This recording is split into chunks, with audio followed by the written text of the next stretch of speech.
შენ თურმე ეკლესიაში რომ ხარ და შენ რომ თურმე ეკლესიის ორგანული ნაწილი ხდები, ამან თავის ნაყოფი უნდა გამოიღოს. რა არის ეს ნაყოფი? ეს ნაყოფი არის ის, რომ ჩვენი გული აძლევს ღმერთს შესაძლებლობას, რომ მასში დამკვიდრდეს. რა არ შეიძლება რომ ისე დამკვიდრდეს? ღმერთს არ შეუძლია რომ მესო არ მკითხოს? ეხლა კითხვას დავსვავ. შეუძლია თუ არა ღმერთს დამკვიდრდეს ცხოველში? მოდი ესე ვთქვა, და რა აზრი აქვს რომ ლუარსაბ-თათქარიძე თუ არ მე და ჩემში თუ ღმერთი დამკვიდრდა. ლუარსაბ-თათქარიძე აღარ ვიქნები ისე?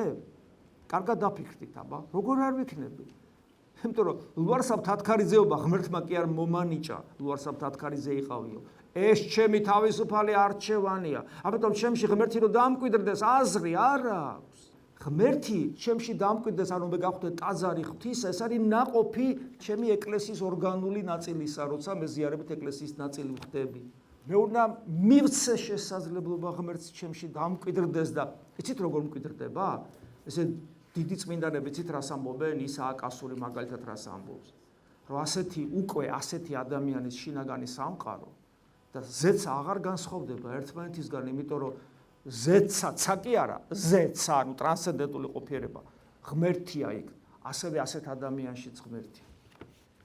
ეს ძალიან დიდი მისტიკაა და ეს ყველაფერი. ის კი არ არის ვიღაცების, ეს არის ჩვენი. ჩვენ ამ გზაზე, როცა ადამიანი ეკლესიაში მოდის და ღმერთს ეძებს და პირველ აღსარებას ამბობს და ზიარებას იწყებს და როცა ხვდება გონივრულად რომ ეკლესია არის, როცა შენ ეზიარები, ამას სანამ არ მიხვდები. და ამას როგორ მიხვდები? ამას ჭირდება სხვადასხვა რაღაცას ჩვენს გულში რაც ხდება, მაგრამ როცა ამას მიხვდები, შენ და ღმერთ შორის ვერანაირი ვეღარ ჩადგება. გესმით რა შეასახა?